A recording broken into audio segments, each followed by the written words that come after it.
Madeline, how you doing? Oh, I have a dog. It's barking. I I have two of my cats locked in my room right now, and I was like, it's gonna be that time where they both decide to want to go out in the middle of this. Yeah, absolutely. My dog just barks at everything, so we'll see what happens. What kind of dog is it? It's a Chihuahua. Here, Alfie, come here. He's the star of the show. Ready? Come here. Oh, here he comes. Okay, so we're gonna start off with introducing my dog. Ah, Look at I Data. also I do have some exciting news. So I texted Jerry, Oh, you did? and so Big Machine Label Group just had another project for my girlfriend and I. So I texted to thank him and told him that we were going live. And he's like, "Let me see if I can get back into my TikTok account to watch this thing." So I just got a notification saying that he joined. So I was like, "Oh, good, you got it." Oh my God. Hi, Jerry. This is Alfie, and Alfie and Paisley need to be friends. So, Uh, well, how are you? I'm doing great today. Went to work and got a little workout in. How you doing? I'm good. I did the exact same thing. I worked early this morning, got a workout in. I just finished filming a music video, actually. So, Ooh, for which yeah. song? It was like perfect timing because I already had my makeup done. So, Gotcha. Is it for I told my mom about you? it is. It is. I'm very excited. Yes. Now, I'm excited. I'm a little mad at myself because, I've seen Jerry post about you for a while now, but for some reason I just like never clicked on your profile to like check you out. I have no idea why. But then I finally did the other day. I guess it's because, I've known Jerry for years, and then of course Chase just played a show down here, and he's traveling with Chase. And so I got to meet Chase and hang out. And I was like, well, if Jerry's writing bangers for Chase, I was like, Madeline must be pretty good too. So then I clicked on your profile, and man, Madeline's really good. Oh, And I was well, mad thank that you. I didn't check it out sooner. Well, it's okay. I mean, better late than never. Exactly. Well, and then I listened to a few of your songs. Thank God was the first one I listened to, Okay. and then rock is my favorite kind of music, which is why I love Little Miss the best. But Yeah. so I listened to a couple of them. I was like, Madeline is really good. So we're on the way to the dance studio, and I put you on Spotify, and I'm like, I'm like, you have to listen to Madeline. And so the first song I throw on is Thank God. Like halfway through this thing, she's like tearing up, like crying in the car. I was like, I Oh, was like, "Are you okay?" She's like, "It's such a beautiful song. Her voice is so good." oh, thank you. I don't like making people cry. Well, I guess I do. Hey, if you But can make people feel something, that's when you know you're writing a good song. yeah. Oh, I love that. Well, thank you. That's so nice. Absolutely. And I loved hearing you, talk about how Shania is such a big influence. And I was really happy that I noticed that because when I played, shoot, I told my mom about you. Yeah. I told her, and I was like, sounds like a little Shania in there. And then when I followed you on TikTok, I was like, oh yeah, I was like, I see Shania as a big influence. Well, when we wrote that song, Jerry and I and Maddie, another Maddie, um, we were like doing the bridge or whatever, and I was like, wait, I feel like we should just do like a subtle bow to the Shania anyway. So we did that like same like Any Man of Mine thing, the yeah, yeah, and then did the same kind of key change. Because I mean, I grew up listening to Shania Twain. That's my favorite artist, and so if I can like honor that in any way, I'd love to be able to. I love that. No, it's a really great song, and I think all of us around people our age listen to Shania Twain. Mine were Shania and Alan Jackson growing up. Oh, heck yeah. Those are I mean, good. yeah, I know. I got a great video of me at 5 years old dancing to "Man, I Feel Like a Woman." I, I need to see that, I think. I will see if my mom. I'm pretty sure my mom still has it. I'll post it and tag you, but I guess not much has changed for me over the years. It needs to be like a you can convert it to a TikTok. You can Yeah, post it. no. Well, the problem is it's all on VHS. So yeah, I gotta figure out a way to transfer that over. I Maybe. think I think you can because my mom was trying to figure out how to do like my baby videos because they're all like fading. Like I don't think they last forever on VHS, which is sad, but I don't even have a VHS player, so No, it's hard to even. I'm like, where do you even go to get a VHS player these days? I don't even think they sell on eBay. I bet it's eBay. Probably. Facebook Marketplace. I'll start looking at one. That's funny. Okay, so you just released a song and you're filming a music video. When is the music video going to come out? So we just finished it now, like literally an hour ago, not even, probably actually like 30 minutes ago. And he said he'd have it to me by Saturday, so I kind of want to have it out within 2 weeks. This was just kind of like a last minute decision. I wasn't gonna do a music video for this song. Well, I wanted to eventually, like down the road. But this song, I feel like a lot of people resonated with it and really like it, and they're like chatting. So I was like, I don't know, there might as well be a visual to it. And plus, I love working with, so it's Nina and Jackson Long. They did my little music video for Summer Forever, which is on my YouTube. And they did such a good job. So anytime I need something like just quick and fun, like a one take kind of thing, I always hit them up because they're just so talented and they get it back to me within like a week. It's amazing. So Really yeah, good customer they're service. great. So I'm excited. We did like some fun, like the cover of the song was actually taken in my bedroom, the cover art for that song. So I did the video in my room as well, like pretending to talk to my mom on the phone on the bed and doing my makeup and stuff. I don't know. I was like, let's just do something fun and easy. I like it when female vocalists write songs about how good men are and that they like men because there's so many heartbreak songs where the man is the bad guy. I love a good song where it's like, oh, I'm so happy about this guy. Plus, my relationship's still new, and it made it remind me of me and Emily's relationship. I know, like it is. I think my red flag is I tell my mom about the guy a little too quickly. So I like learned my lesson because I'd be like, oh my gosh, mom, there's this really cute guy. And I'd like show her. And then like 2 weeks later, I'd be like, never mind. Yeah, he ghosted But me. well, yeah, he got me. But no, like I mean, I'm in a really happy, healthy relationship too. So like, and Jerry can attest. We'll write like a breakup song, and then I'll go and play it like back at home. My boyfriend's like, who's this about? like I'm pulling from inspiration, okay? It's not about you. Something I need to know. Yeah, no, there's nothing in the back of my mind. But then I write a song like this. He's like, oh, it's cute. Yeah, no, it's great. It's a really good song for line dancing too, I think. I know. I think we need a line dance for it. I kind of feel the same way. I gotta learn. I want to learn to dance better. I only know the what's the line dance? Copperhead Road. I know that one, but that's it. I mean, that's a good one to know if you're gonna learn one. I want to learn Chase's line dance too. That one looks so fun. I just like can't. I'm not coordinated dance wise. I thought the same thing. It just takes years of training to get It these. just takes years, Yeah. grueling hours. Yeah, you would be surprised at how much practicing I do at home. And it's so funny because, when I first started line dancing, everybody, the only time you'd learn a new dance was you had to go to somebody in the bar that you could tell was experienced, and then kind of practice on your own, or if they could point you to a YouTube video or something like that. But now there's trendy ones that get on TikTok and people just learn them and people post tutorials, and now everybody just comes to the bar ready to go and they spend all the time practicing at home learning how to line dance. I know it's so cool though. So I was on tour with Chase last year, and I opened up for him. It was really fun, and we played at 8 Second Saloon, and that's like a line dancing. That in, Like, huh? where is that one? It's in Indianapolis. Yes, yes, yeah, it's fun. Yeah. Yeah.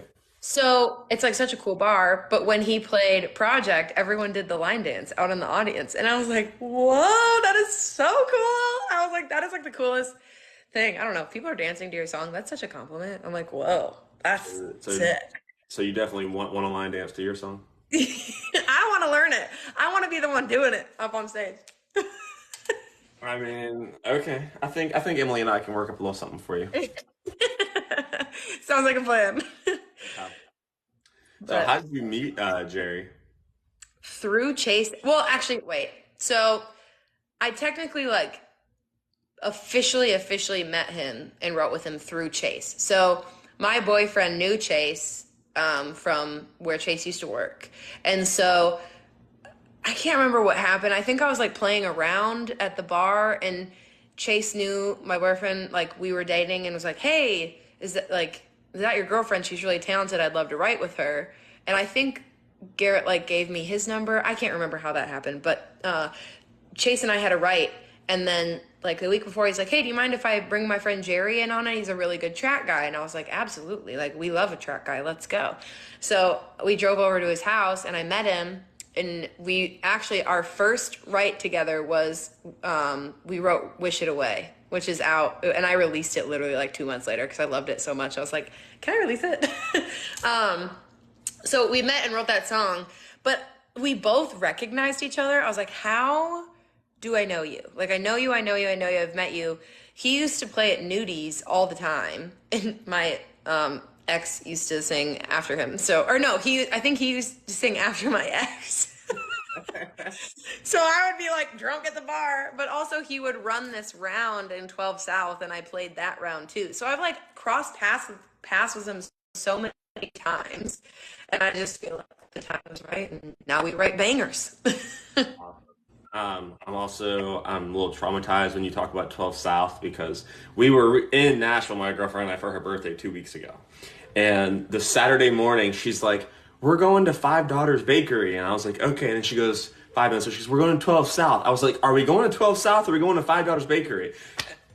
Come to find out 12 South is a street, not a bar. Because I thought 12 South was a bar. But I was so frustrated because I didn't get much sleep. And I just was like, where are we going? Can you please just tell me where we're going? Well, okay, in your own defense, there is a bar. It's called 12 South Tap Room. So there you go. I'm showing this to Emily later. Thank you. I appreciate that. I just won that argument. Okay, I'm a girl's girl. I always take the girls' side. So Emily, but there is a bar called 12 South Tap Room. I'll take both sides. Oh, that's funny. Oh my goodness. So how long have you been in Nashville now? 7 years about. So yeah, in April it was 7 years. Okay. So Oh, go ahead. no, you go ahead. I was just gonna say it's easy because I moved here when I was 20, so I'm 27 now, so I just go by how old I am. Ask you your age. I know not to ask women that. Oh, I don't even care. But I did watch some of your interviews whenever you were on The Voice, and you talk about how confident you were and how you really wanted to be on that show. So why did you want to be on there, and why were you so confident? The Voice has always been like, ever since it started, like I remember watching it from season 1, like Daniel Bradbury and Ray Lynn and Cassidy Pope. Like I remember those people, and I was like, I can do that. So I was like 16 and I auditioned the first time. I auditioned a lot. So I did when I was 16. I auditioned a third time in Nashville. A third time, I can't even remember, Houston, Texas, or that might have been American Idol. I have no idea. I've done them all. I wanted to ask you. You did do American Idol also. So I auditioned for American Idol when I was 15, and then I did The Voice, and then I did X Factor when that was in the US. Almost got to the like live auditions, but I think I got cut right before that. I was in LA right?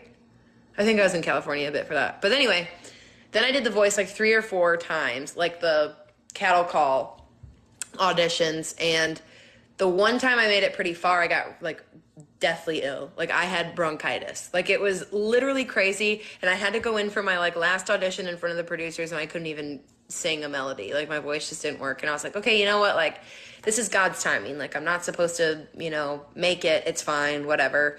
And that was my last audition, and then COVID hit. So I don't know, like 6 months into that, I get a call from an LA number, and this was before spam calls were as bad as they are now. Emily gets like 5 a day. It's ridiculous. I have them silenced on my phone now, and like, which is bad because sometimes an unknown number will call me and it'll go straight to voicemail. But I mean, I just can't. I can't do. I did have a so I would get spam calls all the time and I actually answered one and I like yelled at the person. Turns out it's actually a customer of mine because it was actually a like it was I was getting calls from like New York numbers. I don't know why, but this call was from a New York number. So I answered the phone and I was like, I told you I'm not interested. I hung up the phone and then I got a call back right away and I let it go to voicemail and it was like, hey Donnie, this is Anna and we just really want you to come check out our irrigation system. I was like, ooh, I will never do they can. You're like, oops, I'm sorry, wrong number. No. Yeah. So It's I good to answered call this from LA. number. Oh my goodness. So I was thinking it was spam, but it was LA. So I was like, okay, I've gotten some from LA, but like, let me just see. And they're like, hey, is this Madeline? And I was like, yeah. They're like, this is Ryan from The Voice. And I was like, I literally like pulled it away. I was like, who? And my mom is sitting next to me. She's like, who is it? Who is it? You know, moms. Yeah. She's like, you got to tell me right now. I'm like, listen, I got to figure this out. And it's like, Ryan from The Voice. I'm a producer. Are you free in July or in June or something? Or no, it was supposed to be May is when I was supposed to go out, like the first week of May. And I was like, And is this 2020? 2020. Yeah. And I was Okay. like, So it just happened. We're 2 months in.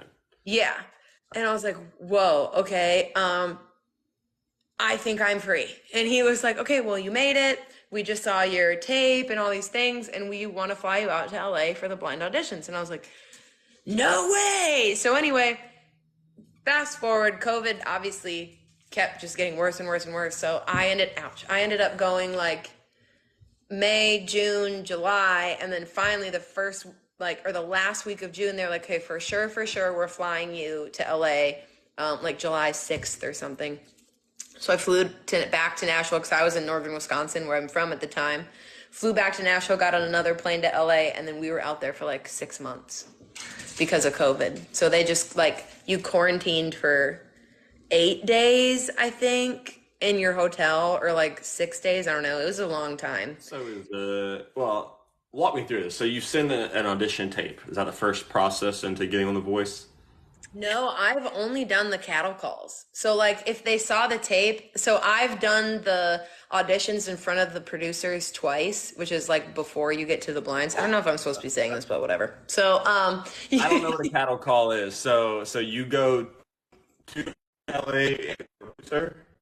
you do like so like you know when they show the long lines outside of all the buildings. So you wake up at like midnight and you go wait outside to get your spot in line, and then you just wait, and you audition for one producer, and then they say, okay, yay or nay, and if you get a yay, they send you off to the next one, and then or you could get like a golden ticket, which I got one time, and that you can skip the other two auditions and go straight to the main producers. Did So anybody there's ever like, tell you nay on any of these? huh? Did anybody ever tell you nay on any of these? Yes, I got lots of nays before some yays. Um, And as good of a singer as you are. I was like, but I'm very thankful for like when it happened and all that kind of stuff, because I listened to my voice then and I'm like, thank God I wasn't on the show then, because like I've learned so much about my voice and like you know how to sing technically like correct and all that stuff now, and like if I would have been on The Voice then, I would have, it just wouldn't have been as good. I don't think I would have made it as far, but also just like I don't know what I'm trying to say. I'm having a brain fog. I wouldn't have succeeded, like I wouldn't have learned as much as I did Yeah. when I went on than if I would have went on in the past, because I wouldn't have like understood like the Who you vocalists were and as a stuff. vocalist. Yeah. Absolutely. So it was like really good timing. And over COVID, they had the most viewers like ever. Like on our season was crazy. Besides like their first Are seasons. they covering all of your, I assume, hotel or an Airbnb when you're out there? Yeah, so they cover the whole hotel the whole time, and then you get like a per diem. Um, So this is and a regular job. Like, were you ever waitressing or anything at this time, or were you still singing full time? Or 'cause that's a long time to spend in another city. it was crazy. So I actually am still, and I have been for 6 years, an instructor at Barry's boot camp. So over COVID, when I got the call that I had to do this, we had just started online training. So like we were doing like it's called Barry's X now, but we were literally doing it on like Zoom. It was crazy. It was kind of cool to see like a big corporation like try to keep everything going over COVID. But anyway, I did that. And then they opened the studio back up in Nashville, so it's time for me to go back. But then I got this call that I'm going to LA, and I literally called like the lead of talent or whatever. And I started crying because I didn't want to I didn't want to have to quit. You know what I mean? Like, I was like, I don't want to leave Barry's. I love it so much. And he goes, oh, you don't have to. We'll just do a leave of absence. And I was like, oh, I didn't need to be that dramatic. And I was like so sad about it. But they just did like a leave of absence for me. And then I had only done it for like 3 months because I was like, whatever, I'll be done in 3 months. Who cares? And then I made it like past that final level. And I was like, hello, I need to extend my leave of absence 3 more months because I made it on. And they were like, oh, like that's fine. And then when I came back from The Voice, they'd like hired other trainers. So I kind of had like a very limited schedule, but just kind of slowly worked my way up. But my job was so accommodating. It was so awesome. I'm very lucky. So I couldn't find it. What was the first song you sang in front of? It was what, Kelly Clarkson, John Legend, and Blake Shelton at the time. Kelly, Blake, John, and Gwen were the judges on my season. My blind audition song. Is that what you're asking? Yes. I sang "Girl" by Maren Morris. Okay, so how do you come about doing that song? Are you stressed about singing? I sent like a list that I wanted to like have them look through, and then these were just songs that I liked to sing and wanted to do. So I think they kind of look through it and make sure no one else is singing like which songs or whatever. And so that was like first on my list, and they picked it. So I was like, sweet. But yeah, it was kind of like stressful sending in my list. I think I like sent it in the last day that my list was due because I did not know what songs I wanted to sing at all. Are you talking that over with your family, your boyfriend? Are you like, hey, what do you guys think? Yeah, I literally asked everyone. I was like, what song do you like that I sing? What's your favorite cover that I do? Like, help. So I kind of just had like people give me suggestions, but that was a lot of people said like Maren Morris. I wish I would have said Shania then. I don't know why I didn't. I think Maren Morris was a good one. Yeah, it was. I mean, it was perfect. I love that song. It showed off like that I like to do country and the pop side and that kind of stuff. So I think it was a perfect choice. Huh? Did you have a rock side to you? Apparently. I mean, we have the Little Miss EP that we worked on and released last year. And the title track, Little Miss, is like a rock song. I'd say Drinking to You is pretty rock heavy too. I mean, I would like to say the two most listened to artists, bands that I grew up with are Shania Twain and Van Halen. And I feel like you can definitely tell. Same. Favorite Van Halen song? Oh, gosh. And are you a David Lee Roth or a Sammy Hagar guy? Or girl, sorry. Well, okay, to be completely honest, I don't know because I like songs from both eras. Like, it's so hard. Like, I really like Ice Cream Man. That's like one that my dad would always play, and I really like it. It's just so fun. But then, like, I love what's the one with the piano that's like da da da da da da da da? Oh my gosh, what is that song called? Because then it goes. Or David Lee Roth. I think it might be. I think it's Sammy Hagar. Is it about dreams? No. Right now. Right now. Right now. Yeah, that's what it is. It's Right Now. That's a banger. It's so good. I mean, they're all so good. Like, I genuinely think Van Halen, like, just, and I think I'm attracted to artists that push the envelope in their genre because that's what I want to do. Like, Shania Twain, like, just swung wide open a door of country that, like, no one had done before. And I think Van Halen swung open to rock, like, that it can be pop and it can be hooky and you can use these, like, pop noises and, like, all these different things. I just think that's, like, so interesting and why music is exciting and fun because, like, I love country music, but I love pop and I love rock, and I want to just put them all together. I love that. My favorite was Unchained. That was always a bang. Oh, that's very good. What, Is that that? 1984 album with Jump and Panama City Yeah. on it? Oof. Not Panama Panama is City, just, Panama. there's like no words to it, but it's just so good. Like you can just scream it in your car or on the boat or something. It's fun. Yeah, I wish they'd all gotten together afterwards, but David Lee Roth is just so well, got a big ego, I guess. I guess so. So my dad or my parents actually got to see Van Halen before Eddie Van Halen had passed away. And like, I am so jealous. I mean, I was too young. I didn't know what was going on. But like, apparently they were like pretty front row because he threw a pick and my dad got it. And I was like, no way. Sammy wanted to sign with David Lee Roth, but he wanted Michael Anthony to come, and Eddie's son Wolfgang, was playing bass for him before he Yeah. passed. So yeah, but David Lee Roth didn't want to do any of that. So Wolfgang's playing guitar though now too? Isn't he kind of like a prodigy just like his dad? he does everything. So he has his own project now called Mammoth Van Halen. Oh, okay. I'm So gonna have to look that up. I had no idea. he's got a few bangers. The one you would like the most, that sounds the most Van Halen-esque, would be "Don't Back Down." But Okay. he sang, played guitar, drums, bass, everything on the album he put Wow. out. Yeah, he put it all out together himself. He's amazing. But the rest of them, they're not really rockish like Van Halen. But the only one I really liked was "Don't Back Down."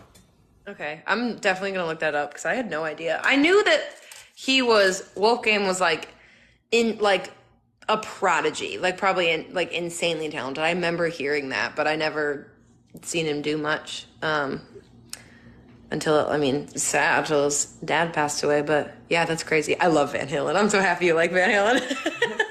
No, my bad. That's literally so. There were three. So besides country, there was Nickelback, Van Halen, and then Shania Twain and Alan Jackson. So when I was a kid, and my parents would be playing Alan Jackson. Didn't matter if I was sleeping. We'd be coming home late somewhere, and I would be, in the little car seat in the back seat, and they would throw on, Little Bitty by Alan Jackson. I start kicking my feet.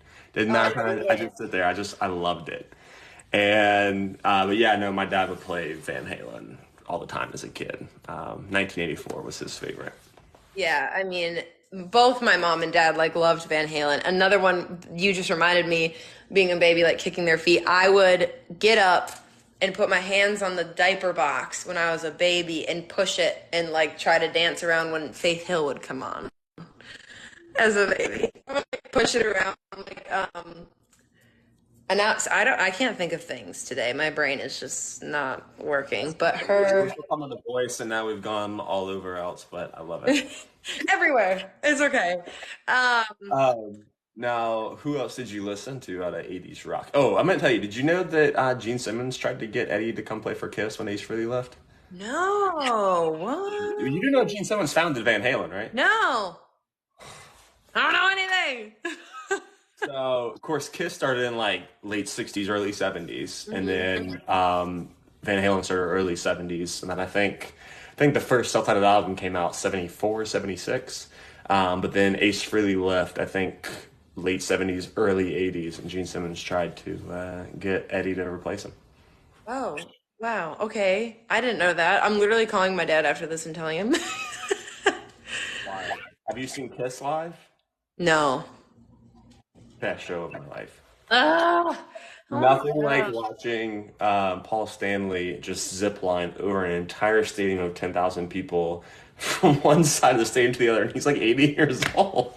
Oh my gosh. She's like doing what Pink does. I know. And then I forget the bassist name, or not bassist name, who's playing guitar for them now. But him and Gene Simmons are on cherry pickers. And they're literally, so you have, you're sitting up top, and they're literally on a freaking cherry picker going around the entire stadium. Like, so you're this close to Gene Simmons, even though you're the top deck. I mean, it's genius, genius part of the show for them. I'm like, make Wow. everybody feel involved. I loved it. Dang. Okay. Well, now that's on my bucket list. You can catch them on the next farewell tour. They've only had like 10 of them. Yeah, I'll just, wait till they do it again. Okay. So back to the voice. So when you sing this, who did you want to choose you? I I like Really? that was like Okay. my like dream goal. Like I talked about it, I think in like every interview. I mean, I wouldn't care if anybody turned. I would have been thrilled. But like I just really see like I could like her how she sings. I love to sing her songs too, but that kind of just like I love to wail and like just really get into a song, and I feel like she does that. So I was like, I think that'd be my best bet. Otherwise, Blake Shelton, because obviously the country thing.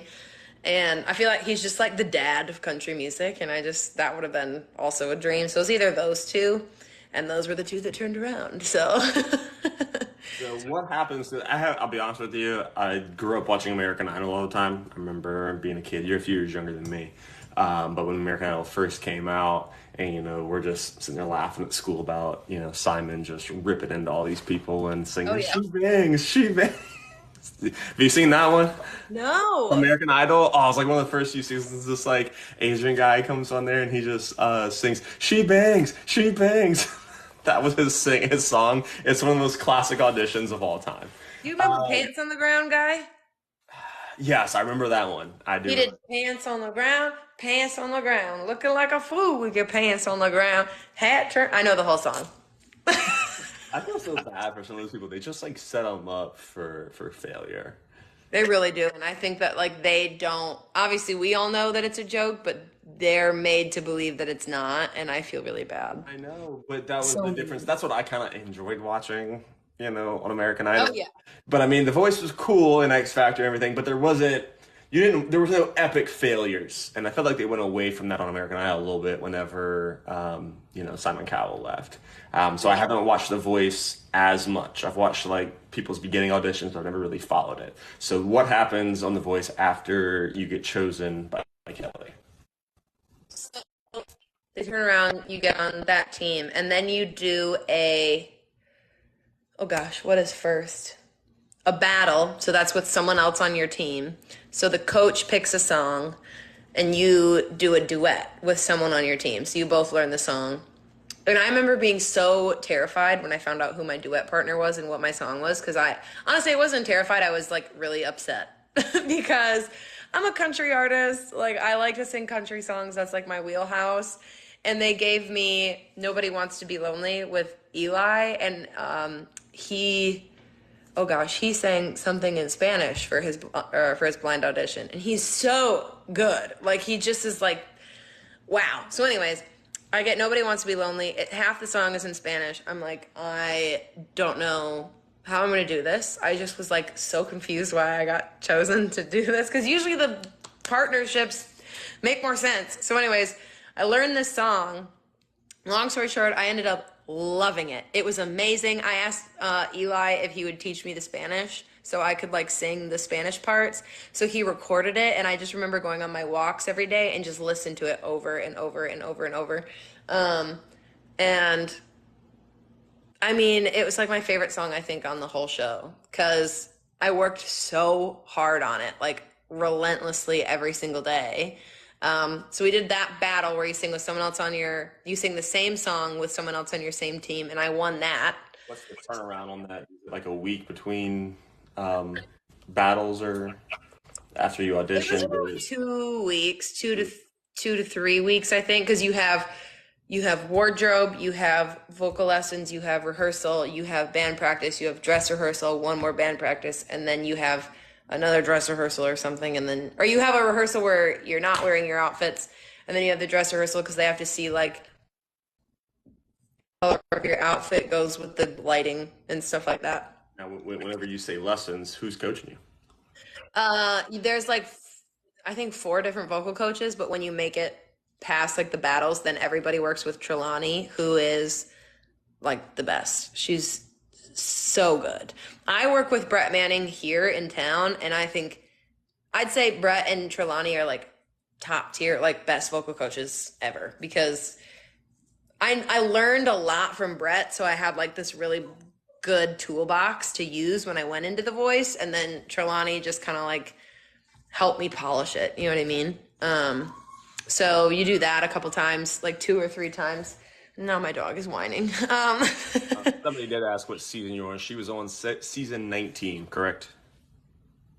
Yes, I had to Okay. think about that. I could have sworn it was that's what it said on YouTube. It was season 19 of The Voice. Yes. Are you a little skeptical about work? I mean, I know that they are probably really talented. So I'm a golfer and I have a golf coach. Um, I'm skeptical of listening to because there's a million different ways to skin a cat. So are you skeptical about working with somebody new, or are you excited to get vocal lessons with somebody new? I was very skeptical because working with Brett, he just like knows my voice so well and knows like what it takes to like warm me up and get me to like a place I need to be for a song and like stuff like that. Cause I've been working with him for 8 years, like maybe even longer. I think it's 8, but anyway, I was very like nervous. I was like, oh, I don't know like if I really want to do it. I don't know if I need it. Not in like a overconfident way. I just was like, can I use mine back home? Like that kind of thing. Um, but like, um, but I started working with her and she was just like so kind and like I can't even explain it. It was just like she understands not just my voice, but like a female voice and like just like what it takes to warm that up and get it working. But yeah, I was definitely like not excited for it, and then I did it, and I was like, oh, okay, it's not that bad. Was something that she taught you that you are still using to this day? Breathing. This like breathing exercise she taught me one time. I was like laying on the ground. I was like, what is this? But I use it to this day. Like I I think about exactly what she said, where to breathe in, where to hold it, how to sing, how to like let it out as like slowly as possible. Cause like if you think about like I told my mom about you, that whole chorus is like one breath. And like given when I cut it like in a vocal booth, I can chop it into pieces. But like when I sing it live, there's nowhere to break. So I just have to like take a big fat breath and sing through it. Same with my song Little Miss, the chorus is one breath. It's like impossible to do it with a break in the middle. But what she taught me about breathing, like it helps me get through it. I mean, obviously sometimes when I'm running around on stage, I still can't do it, but I'm like backing tracks. That's something that's important to you in your own stage is running around and trying to put on a good show. Yeah, I love performing live. That's like my favorite thing ever. Like I love writing music. I love doing that. I love making the content and the videos, but like if I could just play live every single day for the rest of my life, I'd be so happy because I love singing the songs and seeing the reactions and just like connecting with people. That's like my dream. How's it make you feel when people come up to you and want to take pictures with you and talk to you and want to know everything about you after a show? It's it's so crazy. I like to this day I'm like, why are you here? They're like, we like your music. I'm like, oh, um, played it. This is like I'll remember this moment for the rest of my life. I was opening up for Chase at Cruisins in Illinois. So it's like West Peoria, I think. And I was going through my set in the front row of girls. There was like 10 girls. They all knew the words to my songs. Well, some of them weren't out. So the ones that were out, they knew the words. And I remember looking at this one girl. I was like, how do you know the words to this? And she's like, I saw you at Joe's on Weed Street like 3 months ago, and I've been listening to your music on repeat. I'm like, why? Like, it's just like the craziest thing. Like, I will never forget that. That's like your first time, for anything you won't forget. But like, they knew every word. I was like, what are you doing with these lyrics? I've only listened to Little Miss probably in the last week, at least 30 times in the last week. Whenever I find a new artist, and it's rare for me, it's like very rare do I find a new artist that, like first time, like when you listen to an artist for the first time, you hear them sing, and you're just like, oh, I like this. Like this is amazing. Like it very rarely happens for me, and that happened for me whenever I listened to you. I was like, good Lord, this is amazing. I was like, where's this been all my life? Oh, thank you. You're welcome. I was actually in the gym today, a couple hours before we hopped on here. Little Miss came on whenever I put on my workout playlist. So I have what I call my bar playlist, which is mainly consistent of like country music or some pop music that whenever I'm just driving, I just want to kind of just have some soothing tunes in the background. Yeah. Whenever I'm in the gym, and I got all my Van Halen, got all my Mice and Men, Linkin Park, Bullet for My Valentine. I got all that heavy metal rock music in there. Yes. Oh yeah, I love it. Um, oh, what was I gonna say? Oh, my boyfriend told me the funniest slash like cutest thing ever the other day. After I released the song, we were like sitting in the car, and we like put my song on. We gotta get you some streams. And he's like, you don't even know half the things I do. He's like, I told my mom about you on repeat and listened to it the whole time I worked out. I was like, Aw. oh, that's so cute. But then he was like, I'm not gonna lie, I was a little tired of it. After like an hour and a half, I was like, okay, gotta pick someone else. Well, he sounds like a good man. Yeah, I was like, thank you so much. He basically, by streaming my song that many times, he owes me 50 cents. Has he put 50 a ring cents on the that I finger make yet with my. now? What? Has he put a ring on the finger now? No, I have a ring on the opposite hand. Opposite hand. That's right. Reverse camera. Okay. Yeah, Well, I I hope he does. He sounds like a great man. someday, someday we'll How get long, there. how long y'all been dating? Oh gosh, 2 years, over 2 years. I think our anniversary is in April. I say I think because I know it is, but I just can't remember what day it was. We both forgot it this year. So, It's weird though, because I was always one of those people that would always remember every like anniversary date whenever I started dating somebody. But now that I'm actually like in a happy and healthy relationship, I don't think about it anymore because I just kind of live in the moment and enjoy every day. And it's just like I like look at like right now. I look because our anniversary is the end of every month, which our anniversary was December 31st, but there's not a 31st in every month. But I know, so I looked at her the other day and I was like, man, it's almost been 8 months now. I was like, it's pretty exciting. oh, I love that. You're almost to a year. You got this. This is by far the longest relationship. It's kind of funny to me because like I love being around Emily so much. But it's also weird to me because I've never just enjoyed somebody like that much. So sometimes it's just kind of like, I'm like, I'm around you every day and you really don't ever get on my nerves. I know. That's how I feel. Like I've been in I've been in a couple of relationships before this, but longer one, and it was just like looking back, comparing it to this one was just god awful. Like he drove me mad. Like I just was like I didn't want to be with him every day. Like I was like, no, I'm gonna go hang out with my friends. And I thought that was just because I was young. But I was like, no, that's not what it is at all. Um, And then it just make you feel like anxious all the time. And when yes. you're with the right person, I'm like, because you feel like something's wrong with you. I'm like, what's wrong with me? I'm like, I'm never gonna get married. I'm like, if I'm this anxious all the time, who would want to be with me? Like, I'm freaking batshit crazy. I've I felt the same, and then finally, like you meet someone that like I mean, given everybody has their like thing where I'm just like, wow, that's annoying, but I love you, so I don't care. Like I've always said, like you pick your battles, you know? Like mine, I know with him is I would always put the dishes outside of the sink instead of in, and like that's just a thing I grew up doing because we didn't have the house I grew up in, we didn't have the grinder thing in the sink, so we just like had a placemat and we put all of our dishes to the side and then we'd rinse them off and put them in the dishwasher after when we do the dishes at the end of the night. But like apparently he puts the dishes in the sink right afterwards and I didn't do that. And I just remember him being like, why don't you just put the dish in the sink? Like I'm sorry, I'm not used to it. Now I am, but like My biggest ick with Emily, and really my only one, is that we will go dancing on Fridays and Saturdays. And our bar is pretty hot. We also live in South Carolina, so it's pretty warm down here. And after working all day and dancing all night, understandably, she's really tired. But she will come home and just get straight in bed and just pass out within 5 minutes. And I'm just like, are you gonna shower? like you're just gonna crawl into bed after working all day and sweating all at the dance hall, and like you're just gonna just get in bed. I'm just too tired. I was like, how can you even How can I couldn't fall asleep? that's so funny. I mean, you like learn little things about people. Like, I'd say I'm probably similar to Emily in the sense of like, if I've had a really long day like that, I just can't even fathom getting into the shower. That is just the hardest thing in the world when I'm exhausted. But also, I'm the sleepiest person.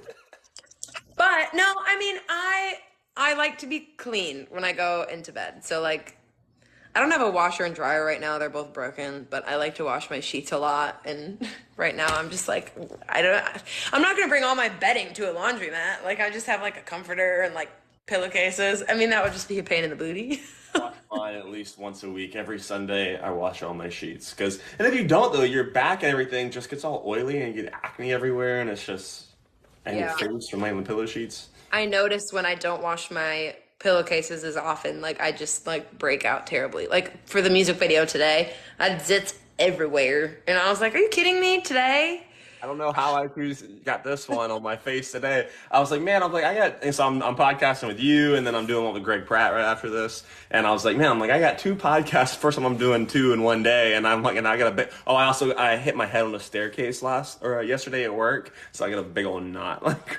Oh, dang. I wear You're the hat. killing it. This is my makeup. This is my makeup. Yep. That is a guy's makeup is the hat. That's the only thing we can do to kind of make ourselves look better. Y'all get to put on makeup and cute outfits and everything. All we got is a ball cap and a beard is all we can do. Beard. That's so funny. It's true though. I never really thought about that, but yeah, just a little facial hair, cover everything up. So who else did you listen to in the from 80s music, rock and roll? Uh, Rock and roll wise, mainly Van Halen, and I grew up with a lot of I guess like pop. I'd say pop. Billy Joel, we listen to a lot of. I still really, really like Billy Joel. I really look up to him as a songwriter. Like, We Didn't Start the Fire. Have you seen he did like a documentary or something? I can't remember where I saw this, but he wrote that song in 2 takes. His song Piano Man, right? That's him? Yes. Okay, that's the only song I can think of by Billy Joel. Oh, he listened to "We Didn't Start the Fire" because when you hear it in all of the words, and then you learn that he did it in 2 takes, you just like gain this new respect for this song. Because it's like I don't even know the words, I couldn't tell you, but it's like you talk so fast, it's like da da da da da da da da da da da da da ba ba ba, and it's like I can't even understand, wrap my brain around how he did it. That and we listened to a lot of Phil Collins. But listen, I listened to the Tarzan soundtrack over and over and over and over. It's so good. Phil Collins is probably a little underrated in my opinion. People don't talk about him. He's a genius. I'd say in the music, like in the musician world, a lot of people talk about Phil, like just in how he did everything himself. Like he played every instrument, wrote the song, produced it, and Tarzan, he scored the whole thing himself. Like he did that. And same with like Brother Bear. He did the soundtrack for that. Like it's just that's my dream someday. I want to score a movie. I think that would be like insane to write a whole entire soundtrack for a movie. That'd be a dream. I'm gonna Jerry, we're doing it. I think y'all could. I'm gonna recruit Jerry. We're gonna write a soundtrack to a movie. It's gonna be about Shania Twain. Well, we have a few questions in here. I'll ask you. So if somebody asks me, I'll let you answer it first, then I'll answer it also. People said, people are so mean. How do you handle this? So do you have haters? Do have haters. Online or in person or both? Mainly online. If I do have them in person, I don't pay attention to them. So, my biggest thing is if you're mean to somebody, you're not happy with yourself. So I always see that. And like, if I get hate online, I'll usually just read it, delete it. Like, I'm like, okay. What's the most common thing people say to you online? A lot of people say they don't. It's like, this is actually like kind of sad, but I've gotten some DMs in my requests in my hidden messages saying that they just don't like my voice. They're like, I don't like your voice. I don't like the. It's whiny. I'm like, okay, go get vocal lessons. That's the thing that I don't understand. Well, I guess technically they don't because it's in my. Well, no, that would mean I don't follow them, right? If it's like my message request. Yeah, they say it's whiny. And then my other one, if someone like, this is like advice for, my younger like friends, fans, just the younger girls. When I was on The Voice, I had a video, it's not up on their page anymore and I'm really upset about it. because I don't have the video itself, but it went mega viral. I got like 3 million views in like an hour when they posted it, and it was crazy. I was like so shook. But I wore that like lime green bodysuit, and I was really self-conscious about it anyways because I'd Oh, the gained. one on the Voice. Yeah, I Okay. wore that during my knockout. So I sang Die from a Broken Heart. Yeah, And they posted this that's the one I've video. seen. It was beautiful, by the way. Thank you. It's like my favorite outfit. I loved it I because I get like I to get dress. goosebumps whenever I listen. I've listened to it 3 times. Oh, thank you. You're That's so welcome. nice. Um, but the main, like, if you scrolled to the bottom, the main comments were like, "Is she pregnant? Like, why is she wearing that? It's too tight for her body type." And I was like, You're I freaking don't. ripped. I literally, I'm like, why do you feel the need to say that? So I don't, it does affect me, but I just have to learn that like they don't love themselves, so they reflect that on me. So I just like, it takes time, but I really have to like drill that into me. Like I'm like, just don't listen. What about you? Like, what do you do when people are haters? So I was really fortunate whenever I was younger. My junior year of high school was the toughest year of my life. I was bullied a ton. Super long story short, I was dating a girl. I was in 11th grade and she was in 8th grade, but I was really young for my grade. So I was 1 month away from being in 10th grade and she was 1 month away from being in 9th grade. So we were only 2 years and 2 months apart, but we could have easily been 10th and 9th. But I was the third guy in 3 years to be dating somebody that was in 8th grade as a junior. And I got picked on so much for dating somebody, like every single like crazy, mean, rude comment that you can think of, they would say to me. And then the school made it worse because they gave us both an in-school suspension for hugging each other. Yes, Christian school. Can't hug each other. And then they told us, they literally called our parents into the office and told us that we weren't allowed to talk to each other anymore because there was just so much like hubbub around the school because one of the kids from the first year when I was a freshman, he got in trouble because they were in the parking lot making out before school. So everybody assumes because you're dating, you know, they're sleeping together, everybody's talking about it and calling me all the names. And it destroyed me. I'm 16 years old and I'm just like, why does like nobody like me? I mean, I was eating school lunches alone, in the office every single day. And I was like, man, why don't people like me? And then, after school ended, I got a call from a blocked number. And it was a voicemail, and it was a dude, and he said in the voicemail that nobody at the school likes you and you should go kill yourself. Which hopefully we don't get banned from me saying that because sometimes TikTok will delete you for saying things like Oh, that. So if this hangs up, that's why. But yeah, so I'm 16 years old and I get a voicemail from somebody saying that I shouldn't be on this earth. So it pretty much destroyed me and it really messed me up for probably like 10 years, if I'm being honest, because I didn't go out anywhere. I went to another school. I ended up going to another school my senior year because of that. I was like, I don't want to go back to school there. I don't want to be around these people. no. And you don't know why people are so cruel to you and everything. But it really toughened me up and it made me realize at a young age how people can be. And you start to realize as you get older, you think what's wrong with me, when in reality, like you said, it's what's wrong with them. Yeah.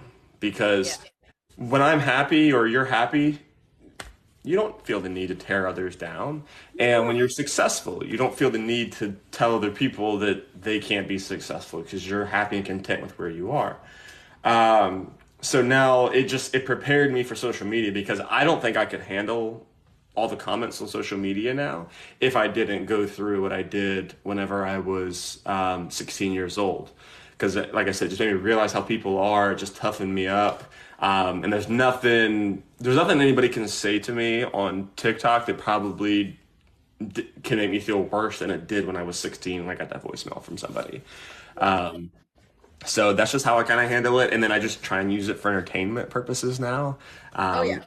And I kind of just shine a light to like for example, today someone was like, "What do you do for work?" And I made a whole video explaining everything that I do for work. And I was like, "Oh, so you don't have a job?" And I'm just like, "Are you this bored?" Yeah, like just to be like go tell I don't know. It's just like it makes me mad. And then I also like people that hate on other people like my fans like, okay, or not my fans, I'm sorry, I'm a fan of artists.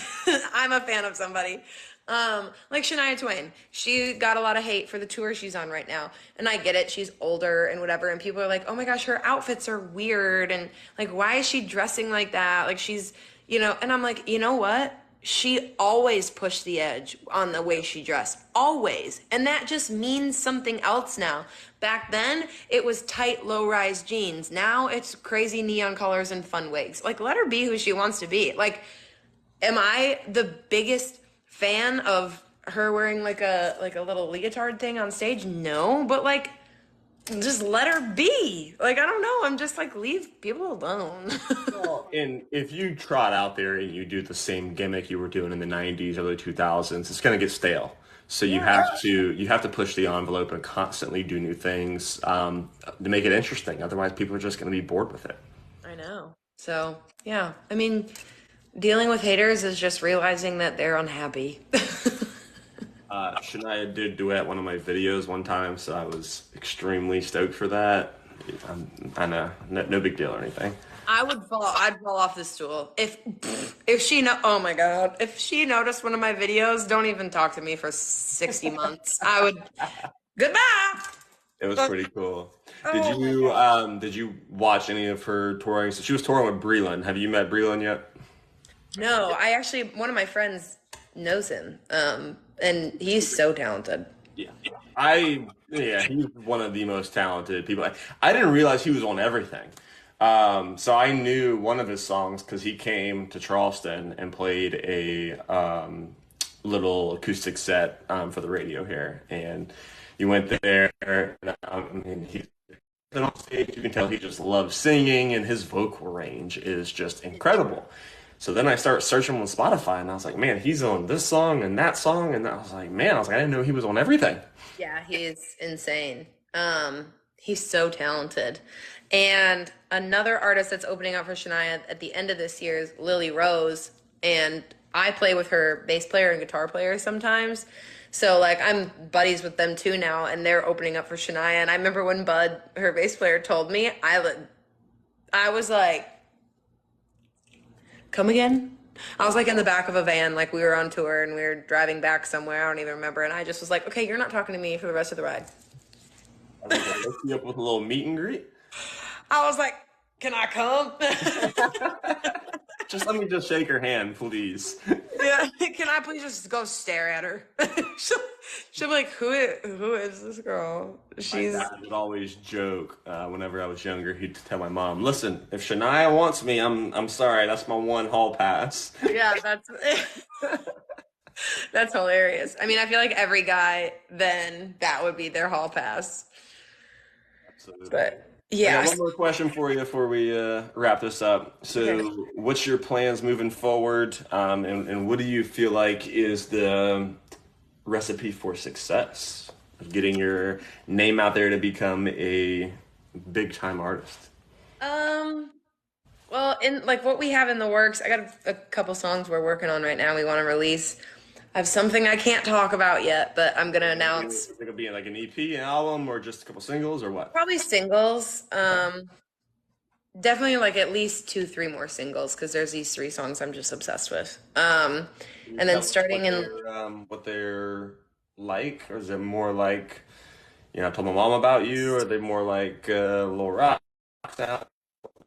definitely more like I told my mom about you. Do you There's feel this like one that's your song that's, sound? huh? Do you feel like that's your sound? I think so. Like I mean, I say I think so because I should have a set sound that I, stick with. But I mean, as I said earlier, I like to just kind of smush everything together and just have fun and experiment. But I'd say I told my mom about you is exactly like what I've been trying to, get to like my whole career. And I finally found that sound and what it takes to write a song like that. And but the next one we're working on is called Unwrite That Song. And like Jerry and I started writing it like in between writing another song. Like we just like thought of this chorus and then we had the chorus and the hook like almost done. And then we brought two other friends into it and finished it. And it's like every single time I play it live, people are like, you have to release that song. So we're starting to work on it. And I think that's definitely you know, release wise, what's next. So I'm pumped about it. But the recipe for success, for me, I would say is just getting on the road and meeting as many people as I possibly can and just playing my songs in front of people. I can post my songs on TikTok and Instagram and have fun with that and do the content with it, but I really just feel like for me, where I shine and where I love to be is on stage, and that's where I'm gonna make my biggest connection with my fans, because I just am myself up there and I want to be friends with everybody. Like, I'm like this, we're just hanging out, guys. Like, so the more I can be on stage and the more I can travel, I just feel like that'll help me get to where I want to be. I think that's probably the best long-term way to do it. I've done a lot of these podcasts with artists, and it's so crazy because you just see some of these artists where they just post something on TikTok or YouTube and the greatest thing since sliced bread.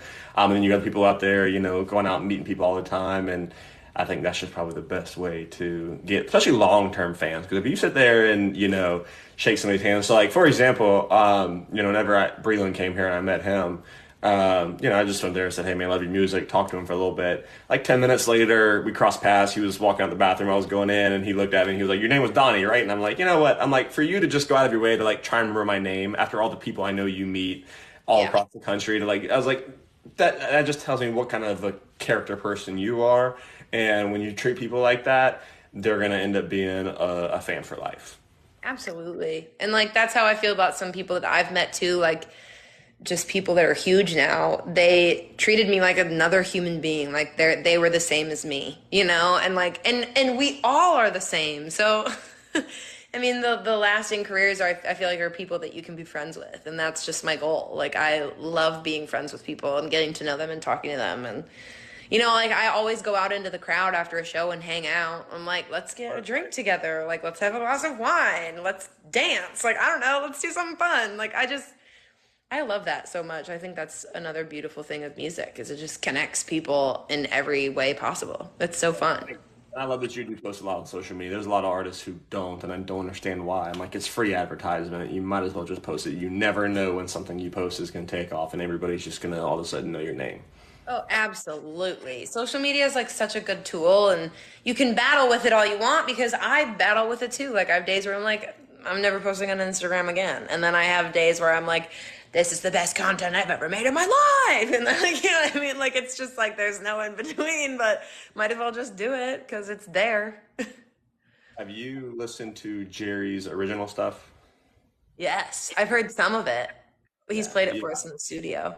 Yeah, you guys are going to be a really great fit together, because I just know the music he writes and produces, I think, is a great fit for what you're doing. I've joked to him that he's the music industry wise, he's the Mutt Lange to my Shania. Because like, he was such a good producer. Like, he's 98% of the like music behind her and why it was so hitty and so good. And I feel like Jerry just has that same brain. Like, he hears like a background vocal where I didn't hear it, and we just work so well together. I love working with Jerry. I just hope I can work with him forever, because I don't want to work with anyone else. Well, I hope so. I think you're very talented. I think he's very talented. I think he's on to something big working with you and Chase. I think both you and Chase are very talented. I think that you guys are a really great team. We call ourselves the Dream Team, us three. I told Chase my first experience with Jerry was him belting out Redneck Woman. So if you get a chance, you need to ask Jerry to sing Redneck Woman for you. Okay, well, that's what's going to happen. I'm going to ask him next time. I'm seeing him next week, so that'll be my first request. Whenever COVID happened and he was back down in Charleston because Nashville was closed, he was belting out Redneck Woman in a bar, and I was like, man, this guy's good. Heck yes, he's a redneck woman. Yeah. All right, well, I have to get out of here. I need to go and get a drink and some dinner before my next podcast, but I want to thank you very much for coming on here. It was so much fun talking to you.